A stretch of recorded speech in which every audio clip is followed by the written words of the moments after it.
se va a ver que estamos bebiendo Salud. Salud. Oye, no, pero hay que explicar por qué.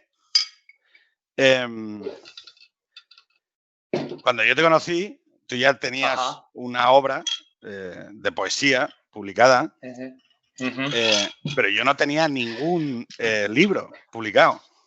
Ajá. Los dos somos de Gijón. Correcto. A mí se me nota más que a ti, bastante más. Ajá. Y ahora ya no los solo, dos... Perdona, no solo de Gijón, también del mismo instituto. Exactamente. Bueno, de uno de los... Yo es que pasé por 3. Sí, lo sé.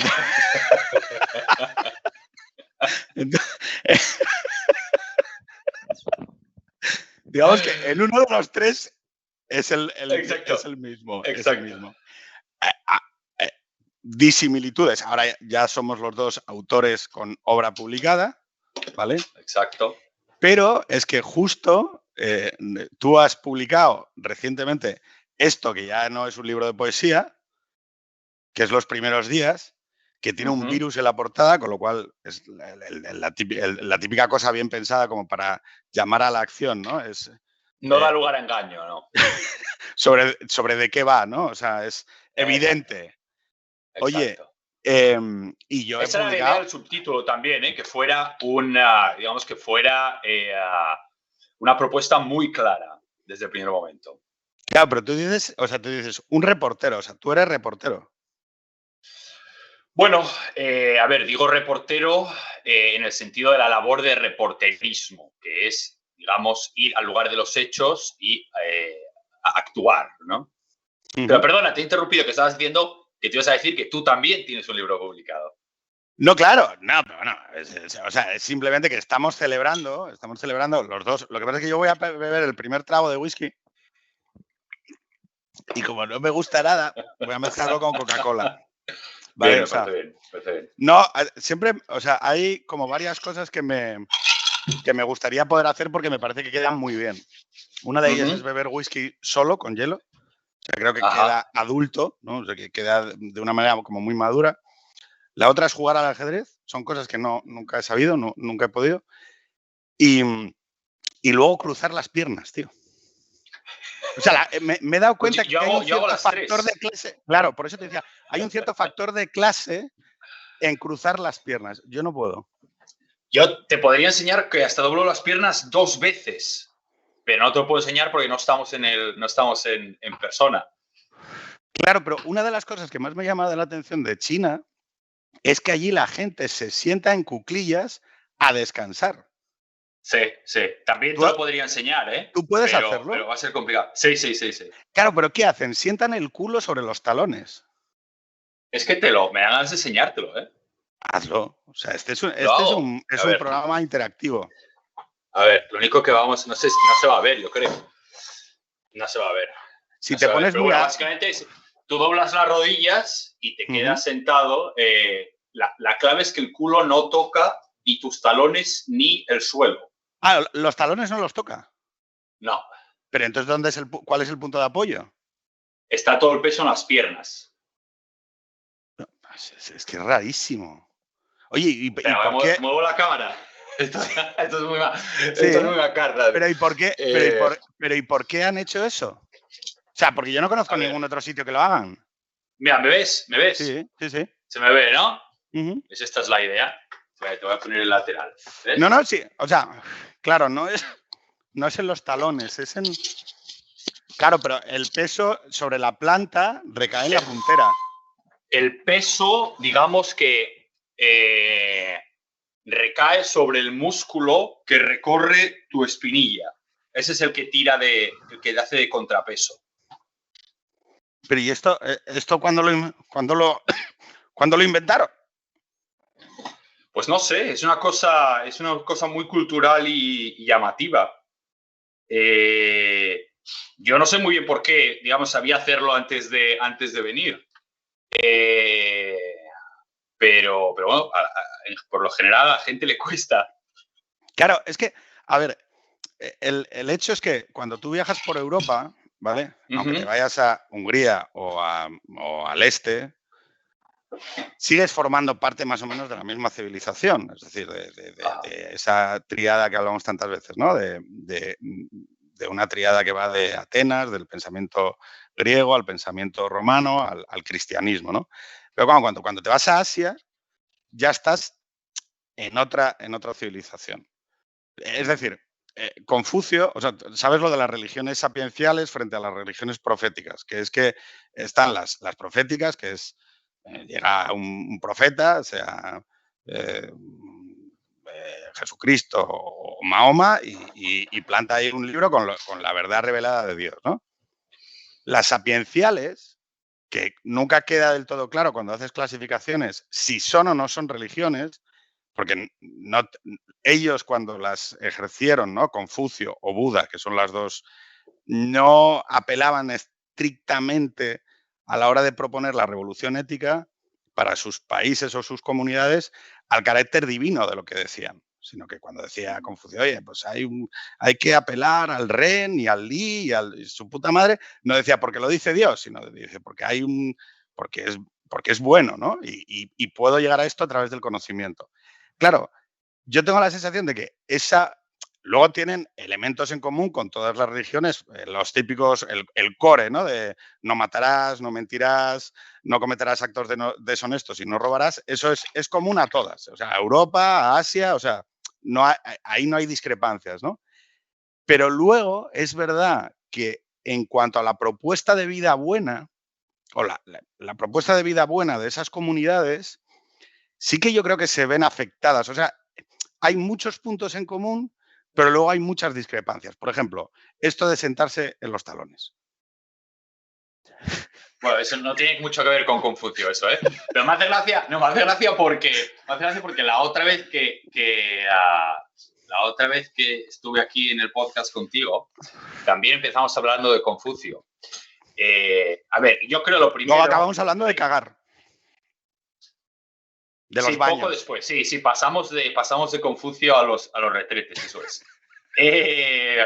Pero yo te diría, una salvedad importante a tu argumento es que el confucianismo no es una religión. El confucianismo es una articulación para estructurar la vida en sociedad. Y en ese sentido sí tiene una propuesta de vida buena, que es aquella vida que se articula a las estructuras jerárquicas apropiadas, ¿no? El hijo al padre, la mujer al marido y el ciudadano a la autoridad política. Eso Confucio lo llama el Li, que es la ritualidad moral, ¿vale? Entonces, el Li, que es la ritualidad moral, que es ese respeto a la tradición, a la costumbre, a tus ancestros, a tus antecesores, a la autoridad dentro de la casa de la que hablas, lo que él también dice es, ojo, pero el Li desprovisto de Ren, que es lo humanitario, el carácter humanitario, es decir, que el Li está muy bien, la observancia del rito está de puta madre, pero tiene que ser humanitaria, ¿vale? Claro, una crisis como el COVID, tú que has podido percibir cómo la gestionó la comunidad, yo no te hablo tanto porque además tenemos como esta fiereza a la hora de tentar siempre al el gobierno chino, ¿no? ¿Qué ha hecho el gobierno chino? No me preocupa tanto lo que ha hecho el gobierno chino, ¿vale? Como cómo reaccionó la comunidad ante un suceso que la ponía en contradicción. Es decir, porque en Europa hemos visto cuál ha sido la reacción, ¿no? Miedo y de alguna manera abandono hacia la acción del Estado. El Estado, autoridad, y luego algunos conatos de contestación, pero leves y minoritarios y siempre muy señalados por la autoridad del poder. En el caso de la sociedad china, ¿tú crees que esa diferente visión construyó una reacción comunitaria diferente? Vale, esa es una pregunta, ¿eh? Es que, yo te diría tío, que sí. A ver, estás en el podcast, ¿sabes? ¿No? Oye, ¿y cómo lo pasaste? No vamos, o sea, quiero decir, eso ya que te lo hagan, no sé, en la radio, ¿sabes? Oye, hablando del podcast, antes de contestar a tu pregunta, no me estoy evadiendo, ¿eh? Pero hay una tontería que te llevo queriendo decir desde hace años y nunca me acuerdo de contártela. Que es que cuando yo empecé a escuchar vuestro podcast, que de hecho yo creo que el primer episodio que escuché fue uno de los primeros con Jorge Bustos hablando de Vox a raíz de la publicación de libro colectivo, ¿te suena?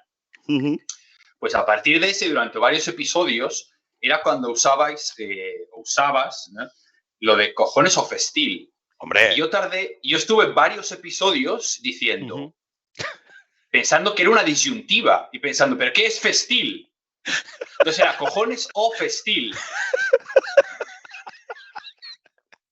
Claro, tú decías, o sea, ¿qué hay que escoger? ¿O cojones o Exacto. Exacto. O festil, F-E-S-T-I-L. Así que nada, por fin te lo he podido decir como quería. Y oye, no, pero está muy... Hombre, le añade... Esto me recuerda a cuando ¿sabes que en Estopa hay dos? Entonces, en un reportaje, uno de ellos, el de atrás, el de la guitarrica, contó que había había varias canciones en las que cuando tuvieron que grabar el disco recopilatorio se dieron cuenta de que el de atrás llevaba 5 años cantando palabras diferentes en los conciertos. Entonces, claro, cuando el hermano se puso, tenían el disco original, cuando se puso a, oye, pero tú aquí estás diciendo vecino. Entonces, pero perfecto, o sea, o sea, que tú pensabas, yo pensé que me ibas a hablar... yo pensé que me ibas a hablar de la señora nepalí, pero tú no sé si llegaste a la señora nepalí. Sí, claro que llegué, sí, llegué. ¿Tú ahí con la señora nepalí, con quién te posicionas? ¿Tú como...? ¿Con quién me posiciono? Con la señora nepalí. O sea, yo no puedo evitar sentir cierta simpatía por el sinvergüenza del hijo. Es que, o sea, expliquémoslo para los recién llegados a Extremo Centro, en las épocas glaciares que nos han acompañado, una de las primeras anécdotas que contamos como running gag recurrente era el de la señora nepalí, que era la historia para nosotros, una historia que demostraba también ese choque de civilizaciones del que estamos intentando ahora discernir, ¿no?, entre dos europeos, madre e hijo, es que lo del hijo tiene el agravante, ¿no?, de la masculinidad. Esto sí que es un nuevo modelo de masculinidad, colega. O sea, entonces, madre e hijo llegaban a un pueblo de Nepal, ¿no? Pedían un té negro, la señora nepalí le ofrecía su té negro de allí, de Nepal y tal, y le decía 500 rupias, ¿no? Y entonces, la madre o el hijo con la madre se quejaban o se quejaron de el excesivo precio que tenía aquel té negro, ¿no? Claro, la reacción de la señora nepalí, quizá excesiva, es perseguirlos ladera abajo con dos maderos, la verdad es que en actitud muy agresiva. Y entonces la imagen que se ve en el vídeo, que cuelga, creo que es de Guardian, es ya la persecución, ¿no? Donde se ve como la madre va pidiendo, sorry, perdón, no offense, no sé qué. Y claro, la señora nepalí persiguiendo. Pero tú has atendido al que es el verdadero protagonista. Porque si hay dos personajes en escena, claro, son la señora nepalí persiguiendo con esos maderos, intentando abrirle la cabeza a la madre y la madre pidiendo perdón, pero lo que no se ve es el hijo que se ve correr a lo lejos, ladera abajo, abandonando. O sea, no, que igual la madre dijo, sálvate tú, pero joder, eres su hijo, joder. Claro. Nueva masculinidad, ¿no? Rechaza la violencia, tal. Claro, pero, o sea, no sé, o sea, no digo que bueno, sí, digo que, o sea, pero es un conflicto de civilizaciones. Ahí yo no sé si había confucianismo por parte de la claro, eso te iba a decir, ¿no? Que como hacíais entonces, en el contexto de la pandemia, ¿quién es Occidente, quién es China y quién es el virus? ¿No? No, yo sigo sintiendo simpatía por la señora nepalí. O sea, creo que la señora nepalí, pese a sus formas, estaba haciendo una afirmación. O sea, tú no puedes pedir un té negro a 5.000 metros de altura y quejarte por el precio. Porque todo tu equipamiento de montaña vale más que lo que yo voy a ganar en toda mi vida, ¿no? Yo creo que parte de la gracia de la historia es que no hay puedes sentir simpatía por cualquiera de los actores involucrados, ¿no? Más allá de que realmente pruebe la plasticidad de la metáfora como concepto en este caso, ¿no? Pero... ¿Tú por quién sientes más simpatía? ¿Por cómo ha reaccionado ante el virus la sociedad europea, la civilización cristiana o la civilización confuciana? Tú, partiendo de la base de que eres alien en una de ellas, sí, ¿no? Pero sí. ¿Por quién crees que...? Oye, mira, yo, si tengo que opinar en plan así tal, yo creo que esta comunidad reaccionó de manera más consciente. Sí. No, mira, fíjate, eso es importante. Yo creo... A ver, China ha adoptado una posición y una estrategia que es opuesta a la del resto de la comunidad internacional, que es la de, a partir de marzo de 2020, tolerancia cero con el COVID, ¿no? Y bueno, ha puesto en marcha un mecanismo, un protocolo muy exhaustivo, etcétera, ¿no? Y hay un elemento fundamental en las consecuencias de esta estrategia que no se menciona a menudo, que es que China ha salvado millones, cientos y cientos de millones, pero decenas de millones de vidas con esta estrategia, sin duda, ¿no? Es verdad también que esta estrategia tiene importantes componentes ideológicos. Y yo creo que esto se ve de manera muy clara en el hecho de que China haya producido vacunas nacionales, no haya decidido importar vacunas. Alguna decisión que en un primer momento probablemente tendría sentido ante los miedos por la escasez de suministro, etc. Pero una vez que las vacunas internacionales han probado ser más efectivas, el gobierno chino no ha importado esas vacunas. Los acuerdos, por ejemplo, para la producción local, que ni siquiera es la importación directa, es la producción local de la vacuna de BioNTech por una farmacológica que se llama Fosun, lleva más de un año paralizado. Entonces, hay que tener en cuenta que en la estrategia china ha habido, si quieres, demasiada política, por ponerlo así, en oposición a la demasiada poca que ha habido en países como el nuestro. A mí todavía... Estoy concluyendo. Concluyo. A mí, una cosa que todavía como ciudadano me alucina, y viéndolo desde la perspectiva de vivir fuera, es que en países como el nuestro, que han apostado por convivir con el virus, ya sea por incapacidad... Sí, por incapacidad, porque no ha habido... ¿Dónde está el debate social con respecto a, oye, vamos a apostar por estas medidas a cambio de pagar el peaje de X muertes al día?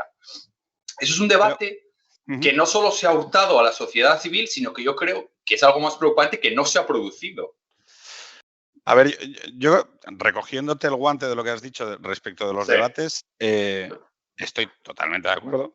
Es decir, pero porque es verdad que estamos viviendo un nuevo proceso político en Europa.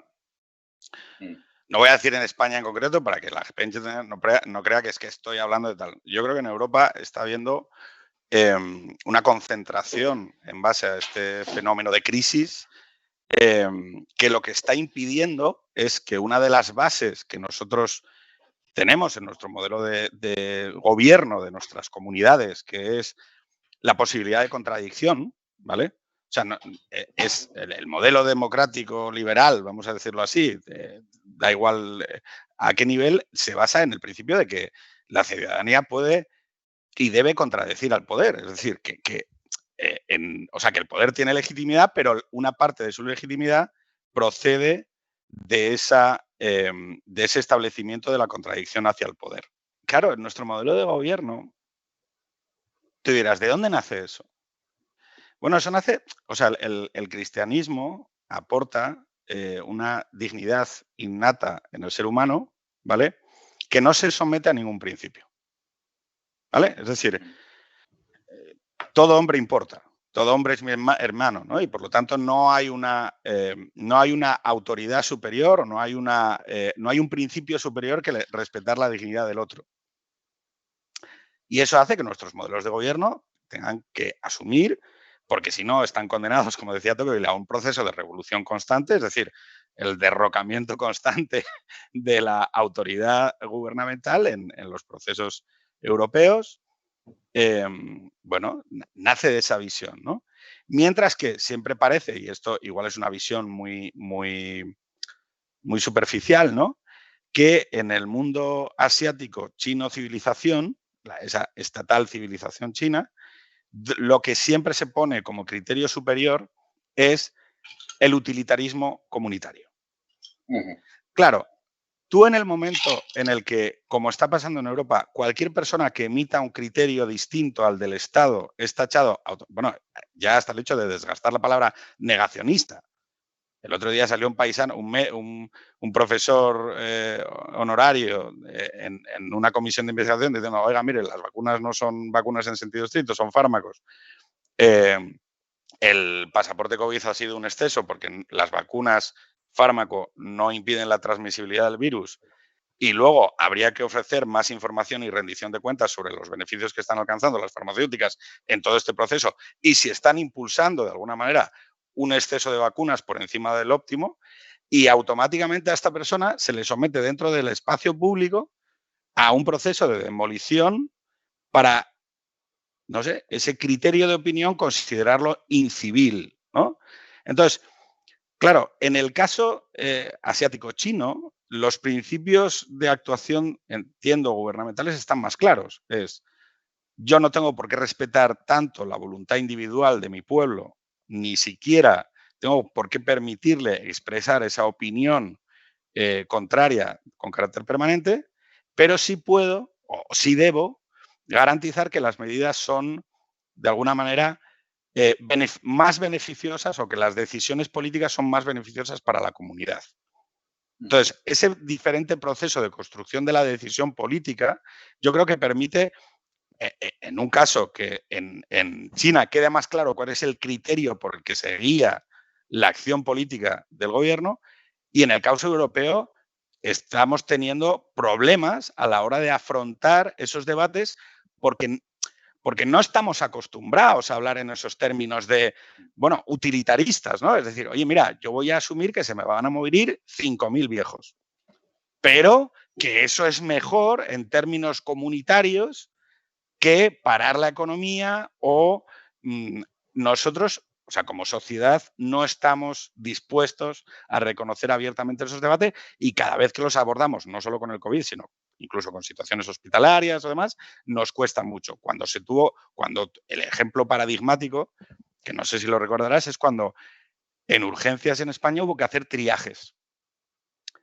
Y salía un médico, yo todavía lo recuerdo, un médico en el Hospital de la Paz explicando, bueno, cómo se hace un triaje. Se decía de guerra, ¿no?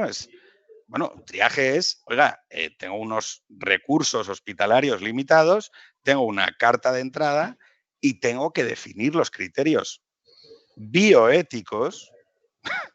Claro, es que es complicado hablar de esto. Sí. Los criterios bioéticos por los que dejo entrar a coger los respiradores.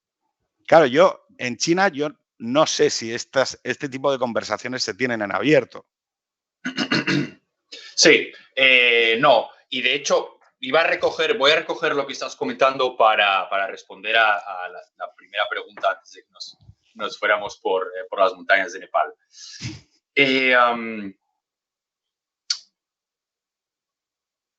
O sea, digamos, tú estabas hablando del contexto civilización a la hora de construir una sociedad y cómo eso, digamos, crea escenarios marcadamente diferentes. Y yo creo que aquí en China obviamente sucede eso, ¿no? Y mi tesis es que el individualismo no existe. El individualismo es, digamos, consecuencia de una línea en la Biblia, ¿no?, que dice que el hombre está hecho a imagen y semejanza de Dios y que, por tanto, digamos que de ahí nace su dignidad, ¿no?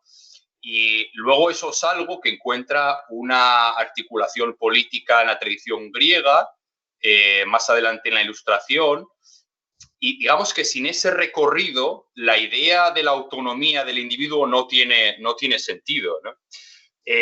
Tampoco la idea de democracia, claro. Entonces, en ese sentido, la sociedad china es una sociedad en oposición al individualismo colectivista, ¿no? lo cual es además una tendencia acrecentada en gran medida a consecuencia de tener un gobierno autoritario desde hace más de 70 años. Yo creo que pero el nosotros individuo... podemos definir... Concluyo. Sí, sí. Mira como conoces el podcast, ¿eh? O sea, no me... Pero, ¿cómo se puede definir un régimen de una sociedad colectivista como autoritario si no existe el concepto previo de democracia e individuo? Claro, o sea, no, efectivamente, digamos, eso lo estamos haciendo desde la articulación verbal nuestra, ¿no? Desde que entendemos que eso existe, ¿no? Y luego, además, lo que te iba a decir antes es que yo realmente creo, o sea, que no existe el individuo, y la traducción práctica de eso es que en realidad lo que no existe es el otro. El otro solo existe como proveedor de servicios, aún más en una sociedad cuyas posibilidades comerciales están exacerbadas por la digitalización. Yo suelo poner, hablando de esto, el ejemplo del tráfico. No sé si quizá hayamos hablado de esto, no lo sé, pero digamos que es para mí el ejemplo paradigmático. Cuando yo era crío, iba en el coche con mis padres, a mí me llamaba la atención cuando llegábamos a un cruce en que no había señalización, que mi padre se paraba cuando había otra persona y le dejaba pasar, ¿no? Y además le hacía el gesto con la mano de que le dejaba pasar. Y para mí, desde mi mentalidad infantil, a mí eso me sorprendía, ¿eh? Oye, porque si tú puedes pasar, incluso si tienes la legitimidad de pasar, ¿por qué no vas a pasar, ¿no? Bien, no pasar supone poner de manera simbólica al otro por encima de ti, ¿no? O en este caso, por delante. ¿Qué pasa cuando una postura cívica, digamos, ¿no? Entonces, ¿qué pasa cuando tú trasladas ese comportamiento a las calles de una ciudad como Pekín, por ejemplo? Pasa que no pasarás nunca, porque no pasará un coche, pasarán decenas, ¿no? Y ninguno te dejará pasar a ti. ¿Por qué? Y eso conecta con lo que comentábamos antes. Porque aquí el individuo no se enfrenta a otros individuos. El individuo se enfrenta a la masa de una sociedad colectivista. Y es una masa en la que si el individuo no se defiende por sí mismo, le va a aplastar. Entonces, lo que esto genera es un estímulo viciado en el que, para asegurarte, digamos, tu lugar en el sistema o tu lugar en el tráfico, tienes que actuar de una manera mucho más egoísta. Y al mismo modo, pero bueno, pero tampoco importa, ¿no? Porque al final tú estás ejerciendo tu defensa ante el colectivo, ¿no? Ahora bien, claro, digamos, desde la cúpula política, el gobierno siempre gestiona el todo, ¿no? Y el todo, además, en el que va implícito que los derechos o la voluntad de un actor individual no importa demasiado, porque realmente no es la prioridad. Es un concepto ajeno. Claro. No sé si me he explicado. Sí, o sea, la duda es que entonces para intermediar en el todo a través de esa voluntad gubernamental, que entiendo no tiene la raíz de origen que tienen las sociedades continentales europeas, occidentales, llámalo como te dé la gana, ¿vale? Claro, la legitimidad, ¿de dónde sale? ¿Dónde sale la legitimidad del que manda, ¿no? Es decir, que a mí, cuando observo la China contemporánea... ¿De dónde salió la legitimidad en el 89? Bien. Los tanques. No, sí, pero alguien tenía que mandar los tanques. Es decir, para mí el concepto sociedad estatal, civilización china, y esto lo someto a tu valoración, que estás allí y que eres mejor conocedor, sí que deposita todavía el componente de Aristella, ¿no? De aristocracia. O sea, hay una aristocracia alrededor del conocimiento y alrededor del ejercicio del conocimiento y del poder desde la perspectiva de esa fusión entre el confucianismo y el Partido Comunista, que es como una síntesis, para mí, o sea, Confucio no hablaba de la democracia, a ver, aquí hay unos, creo que los llama Yin o Yuan, no me acuerdo cómo los llama, que son unos aristócratas, unas personas que pueden acceder por herencia, pero esencialmente acceden a través de esa predicación, a través de la acción, ¿no? Que son excelentes y que están llamados a ejercer el control, el poder, a guiar los destinos de la comunidad, ¿no? Claro, tú luego dices, bueno, luego tienen la autoridad para mandar los tanques, ¿no? Y detener el proceso de quizá democratización, que es una de las cosas que uno podría decir, bueno, China se ha enfrentado a una crisis como la del COVID y podría haber protestas para que hubiera democracia en China. Y yo tengo la sensación de que no. O sea, que no es cierto. O sea, que China o la sociedad china o la comunidad china no ve como un objeto deseable hoy. Podrá desear mejores gobernantes, no digo que no, pero no desea como objeto final de destino la democracia. Y esto es importante que lo entendamos a este lado de la cancha. O sea, nosotros no somos la unidad de destino de la comunidad sociedad china. ¿Por qué? Porque no nos ven como un objeto a alcanzar. No es que su comunidad renuncie a tener mejores gobernantes, sino que no confían en nuestros mecanismos para alcanzar ese mejor gobierno. Y el hecho es que en la crisis del COVID no podrán, vuelvo a decir, a tener esa voluntad de haberla gestionado mejor o peor dentro de sus propios criterios, pero no han buscado el criterio de validez de este régimen con esta forma ha fallado. Y, sinceramente, nosotros no sé si tampoco podemos decir que esta crisis la hayan gestionado mejor los modelos democráticos. Sí. Sí, a ver, bien.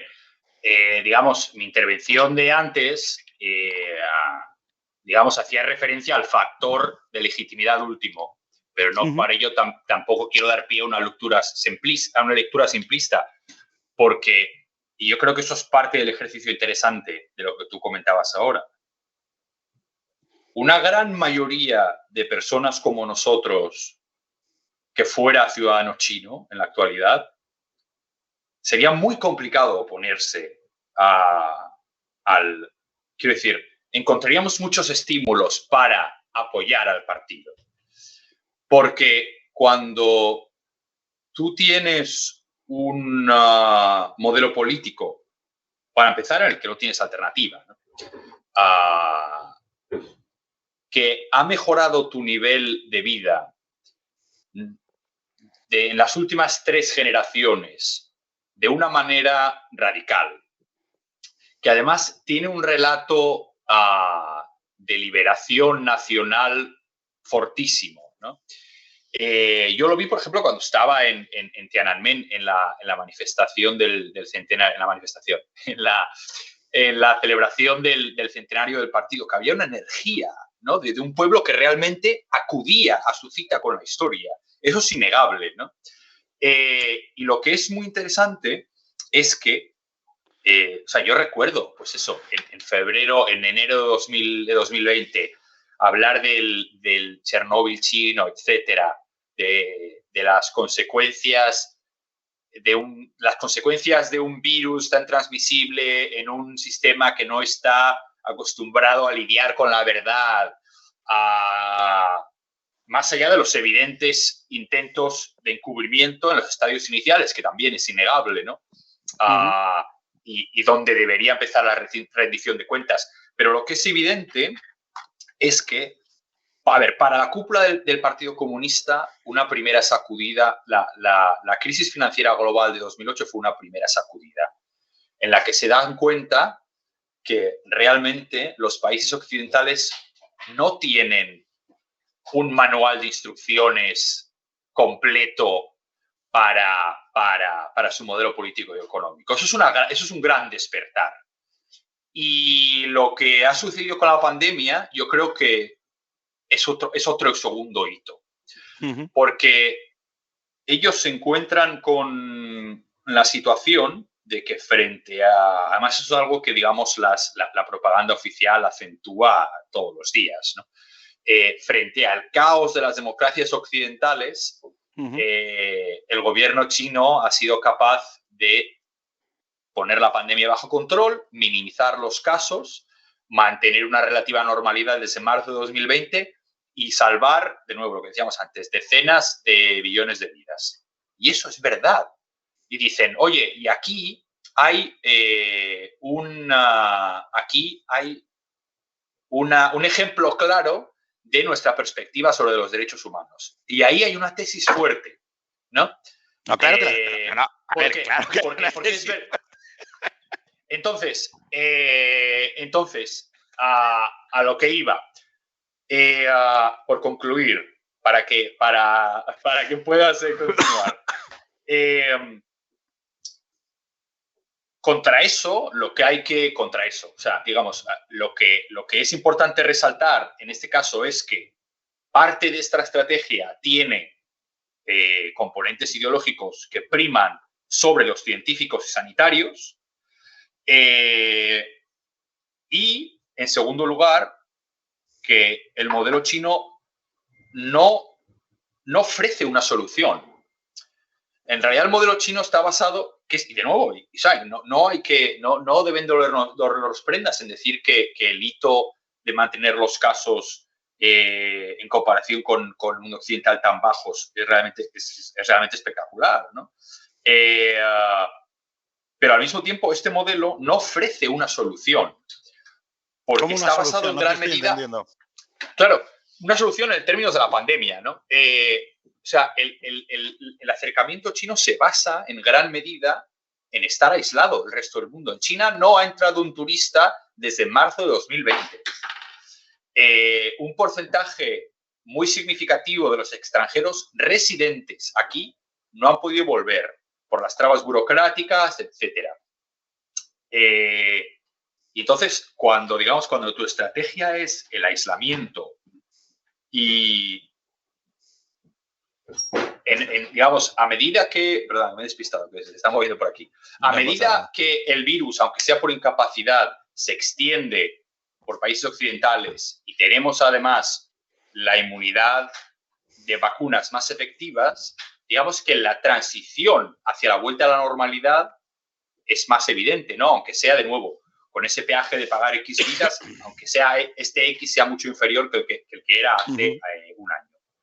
Pero en el caso de China no hay esa solución, porque tú tienes un país que ha estado blindado, que sigue blindado, con vacunas menos efectivas y que en algún momento tiene que encontrar una solución de transitoriedad, porque el mundo sigue su camino, ¿no? Entonces, cuando tú tienes una potencia que es una potencia autoritaria, una potencia emergente, una potencia que está aislada del mundo, ¿no? En Pekín, te quiero decir, los niños pequeños vuelven a señalar cuando ven a un extranjero por la calle, ¿no? Esos son elementos que son muy peligrosos, porque China está realmente en una senda opuesta a la del resto del mundo. Pero tú crees, fíjate, yo no quiero abandonar el tema de la tesis fuerte porque volveré a ella, porque te voy a leer un texto que se llama De las manos sucias, no sé si lo conoces. No. Un diálogo entre Hugo y Höder. Pero yo creo que, o sea, tú y yo somos chicos 2000, tú más joven, como es evidente, pero somos esa generación que dio por dado y establecido el triunfo de la globalización. O sea, el triunfo de las conexiones entre comunidades, ¿no? El triunfo permanente e irrevocable de el mercado, ¿no? El mercado global como una realidad dada. Y yo creo que eso está en claro retroceso, no ya solo por el COVID, sino por muchas otras cuestiones, porque claro, una de las bases fundamentales, casi diría filosóficas, de la aceptación de la globalización y de los costes que implicaba para las sociedades occidentales desarrolladas el desindustrializarse en favor de países como China o otros de Asia era esencialmente que cuando hubiera 200 millones de chinos de clase media, la democracia liberal iba a llegar. Sí, el dogma, eso es el dogma por excelencia de la política internacional de China, claro. Y eso es una trola, como no están los escritos, y que, ojo, ese proceso de globalización que esencialmente... Ojo, te diré, estuvo muy cerca, ¿eh? Muy cerca es un 3-2, en el caso de China en concreto, ¿eh? Un 3-2 en la votación del Comité Permanente del Politburo. Eran 2 los mandatarios del Partido Comunista Chino que estaban abiertos a negociar con los estudiantes y los manifestantes en Tiananmen, y el mundo sería completamente distinto. O sea, yo creo que no somos conscientes de que, además, en un margen de meses con la caída del muro, ese dogma que se construyó precisamente a partir de... Ese dogma se construye a partir de cuando se produce la ruptura sino-soviética, precisamente porque China defiende una posición más radical que la que adopta la Unión Soviética a raíz de la muerte de Stalin, sobre todo la crisis de los misiles en Cuba. Eso, curiosamente, lo que produce es que el extremo más radical de la entente comunista se alinee con Estados Unidos a raíz de la visita de Nixon aquí en el 72, que es lo que consagra estas nuevas relaciones diplomáticas, como recoge el libro que te regalé la última vez que nos vimos. Iba a decirlo en algún momento, pero bueno. Entonces, ahí es cuando se crea ese dogma de si involucramos a China en la comunidad internacional y el tejido económico, digamos, esa tesis liberal llevará a una liberación política. Y estuvo realmente muy cerca en los 90, muy cerca. Lo que pasa es que estuvo no lo suficientemente cerca y ahora el péndulo va de vuelta. Claro, es que yo o sea, no dudo. Perdón. Y otra cosa más. Has visto que ya cómo manejo el lenguaje de tu podcast, ¿eh? ¿Me dejas concluir? Eso. No, te voy a decir, fíjate, para decir una cosa todavía un poco más polémica. Yo creo que la administración Trump, si por algo pasará a la historia como su mayor éxito, se puede decir que ha sido llevar la relación con China a la confrontación explícita y abierta. Claro. A ver, es que, por eso lo digo, es que, mira, en Occidente, sorprendentemente, se supone que tenemos ese principio de contradicción al poder, ¿no? Yo tengo derecho a hablar. Tengo derecho a hablar porque hay una dignidad innata y, por lo tanto, de ahí se deriva la libertad de expresión, la libertad de prensa, el hecho de poder publicar y contrastar lo que el poder me dice, ¿no? Es decir, elementos que ya me permitían, ya no son... O sea, las verdades establecidas deben ser puestas bajo la lupa, ¿no? Y eso cumple una función social dentro de nuestros equilibrios.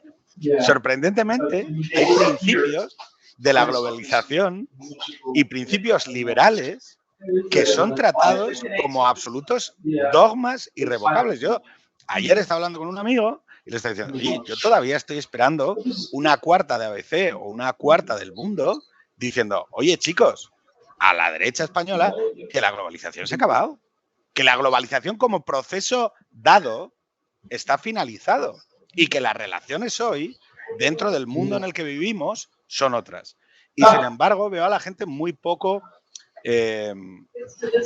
abierta a pensar que nos hemos desplazado hacia otro tipo de equilibrios y hacia otro tipo de destinos, que para mí ese es el gran dilema de lo que ha permitido el COVID o la cuestión de la crisis del COVID, es pensar que quizá ya no nos vamos a relacionar con el resto del mundo desde una relación de supeditación. Es decir, es muy dudoso que Europa siga manteniendo un faro ante el resto de comunidades nacionales, como decir, bueno, que nosotros somos a lo que la gente aspira a parecerse, o no. Es decir, yo hoy tengo que decir que creo que si en China hubo un momento en el que eso pudo suceder, hoy estamos extraordinariamente lejos.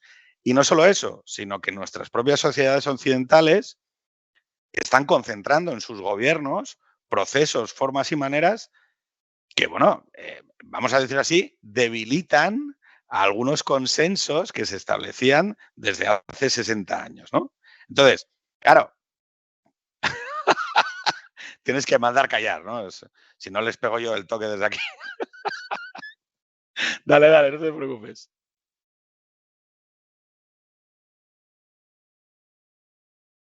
¿En qué redacción está? Ahora no te oigo, tío. ¿Hola? A ver, habla tú. No te oigo. Hola, hola, hola. Ya está, Ahora, sí, ahora. ¿no? Sí, ahora. No, perdona, que me está... No, Hay que poner orden. Hay que poner un poco de orden. Entonces, ¿en qué redacción estás? Esto es, digamos, como una especie de oficina en la que tenemos sede diversos medios, en este caso europeos, ¿no? Vale. Y hoy, viernes noche, pese a mis expectativas, pues resulta que hay gente trabajando todavía. Está bien. No, para que luego digan de los corresponsales. Bueno, los corresponsales viven como Perry, pero bueno. Oye, no, antes de pasar a la última parte en la que vamos a hablar de poesía china, de kintsugi y de un montón de cosas que tienen más que ver con lo personal y con lo cultural, ¿vale? Sí me gustaría volver a la pregunta que hiciste sobre la tesis fuerte. Sí. Y aquí yo casi te diría, tú, como persona que estás viviendo allí, y que ya no estás hablando desde fuera, ¿no? De, bueno, yo es que estoy muy seguro de dónde estoy viviendo y del sistema de valores que acoge lo que yo creo, ¿no? Sino que tú estás viendo ya y viviendo en otra sociedad y entendiéndola de manera mucho más íntima de la que lo puedo entender yo desde aquí, ¿no? Pero tú crees que la tesis fuerte de la individualidad que se ha expresado o que se expresa en esa manera diferente de afrontar estas crisis, ¿a ti te convence el modelo chino? O sea, tú dices, no. ¿Y por qué? O sea, pero en absoluto, radical. ¿No? ¿Y por qué? Porque digamos que esto es lo que hablábamos antes de la tesis fuerte, ¿no? Que es lo que se digamos, el argumento retórico de la alternativa china, que es... No, ¿Hay una alternativa china? ¿Hay una alternativa china? ¿Podría ser existente una alternativa china en España, en Asturias? Hombre, podría haber una alternativa china, ¿no? Decir, no, a ver, no me quiero despistar, que te quiero contestar a tu pregunta, que es importante. En China no se rechaza la idea de los valores humanos. El argumento retórico es decir, nosotros tenemos otra concepción de los derechos humanos. Nosotros no creemos, o para nosotros la dimensión política, digamos, hay un corpus académico alrededor de esto, la dimensión política de los derechos humanos es secundario. Nosotros nos centramos en la dimensión económica, ¿no? En enriquecer, mejorar las condiciones de vida, sacar a X millones, reducir la pobreza extrema, ¿no? Y yo creo que porque, bueno, además esto conecta un poco con mi biografía, ¿no? Yo cuando vine aquí hace 8 años lo hice en parte en un contexto de enorme descrédito digamos, el sistema democrático de países como el nuestro, aunque ahora estemos mucho peor de lo que estábamos entonces, y con la curiosidad intelectual de entender mejor, ¿no? este marco. Y al hacerlo, yo creo que, digamos, el aprendizaje final es que la libertad es un valor supremo y es un valor universal. La libertad va antes incluso de la igualdad, porque tú tienes que ser libre para ser igual, ¿no? Y en ese sentido, las alternativas del modelo chino, cuando las bajas a la realidad y la gente que trata de exceder los parámetros acotados por el partido, que son bastante amplios, te quiero decir. O sea, China no es Corea del Norte. En China, si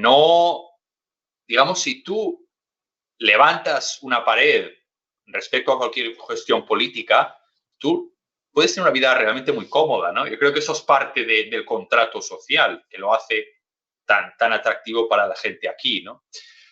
Pero yo creo que estamos condenados quizás a redescubrir eso, ¿no? Que la libertad es un valor universal y supremo.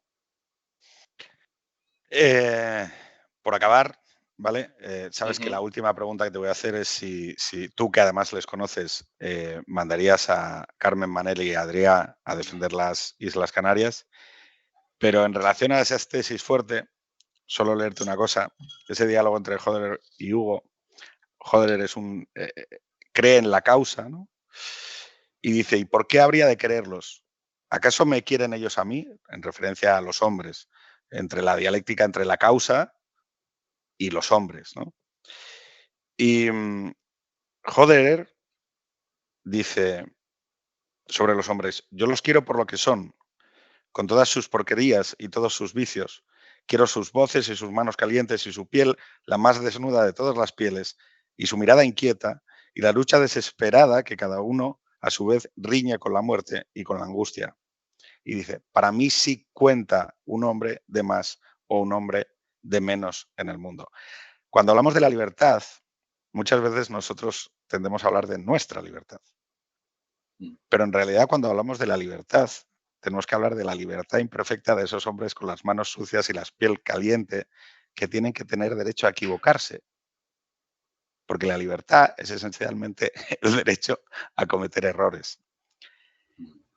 Jaime, ¿mandarías a mis hijos a defender con su piel caliente y sus manos sucias las Islas Canarias? ¿A defender a las Islas Canarias de quién? De una invasión. Cualquiera. Contéstame. ¿Mandarías No, sí, a Carmen con un ZME a defender las Islas Canarias? Sí. Y más desde que estás en China, ¿no? No, porque aunque suene también anticuado, y en eso también es algo en lo que estamos, que compartimos con China, la unidad territorial es un principio político también. Y nos lo van a decir a los asturianos. Jaime, un verdadero placer. Oye, y yo recomiendo, que siempre lo recomiendo, al final del capítulo, los primeros días, un reportero atrapado en Wuhan, ¿vale? Camarada, un abrazo. Un abrazo fuerte. Adiós. Chao.